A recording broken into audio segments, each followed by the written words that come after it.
So today marks the 15-year anniversary of the original Crisis Core's release on the PlayStation Portable, and Square has blessed us today with a brand new trailer for Crisis Core Reunion. Now this is the launch trailer and probably the final trailer we're going to get for this game. Now the big thing we gotta get out of the way is the release date. This game will be coming out on December 13th of this year. So Square had set a goal to try and get this game out by the end of the year, and it looks like they nailed it, which is awesome. As for the trailer itself, it's about 2.5 minutes long, and the first half is dedicated entirely to combat. So we get to see older Zack with that Buster Sword fighting and taking down enemies. We get to see just how maneuverable he's actually going to be this time around. Seeing Zack move much faster and dodge out of combos and cast spells, it's really awesome. And getting to see that older Zack with the Buster Sword, that's got me really excited. We also get to see some of the summons in the game. We see Ifrit, we see Odin, we see Bahamut. We get to see Zack doing a little dance with the Cactar summon and doing that 10,000 needles attack.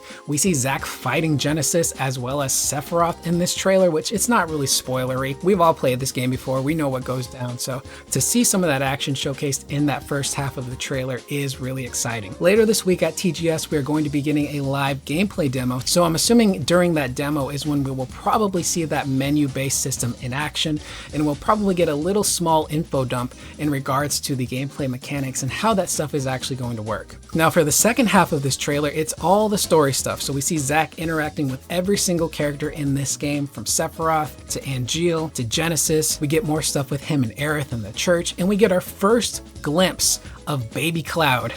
It's that infamous scene where Zack talks about being from Gungaga, and he and Cloud just really kind of commiserate with one another and relate to one another as these two guys who are from small villages who have made it to Shinra and are now mostly successful soldiers.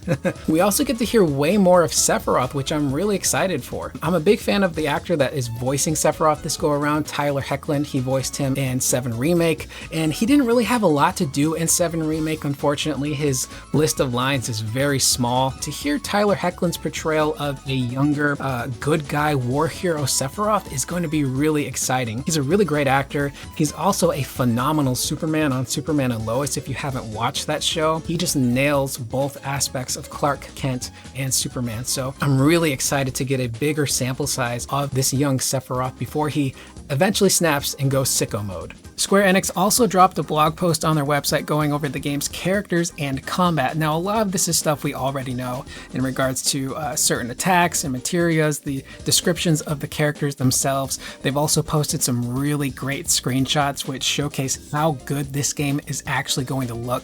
It looks phenomenal, but the one thing that stood out the most to me is we actually got a peek at the character menu, which is the exact same UI and design as the character menu in Final Fantasy VII Remake. So it looks like Square is trying their hardest to make all of these FF7 projects as connected and seamless as possible. So to take things that worked in 7 Remake like combat inspiration and even UI for the menus is really cool. There'll even be things like material loadouts and quality of life changes, which we've already known about, but to see that menu, it's like, huh, they're really going out and connecting these games, and it looks great. So that's pretty much the trailer. I'll leave a link in the description below for the trailer. Again, we've got TGS coming up later this week, and thankfully Square Enix has made covering this a little more easy. I was fully expecting this Friday to have everything just dumped on us, from a brand new trailer to the gameplay demo to probably developer interviews, but the fact that Square seems to be sprinkling this information out across the week is really great for me,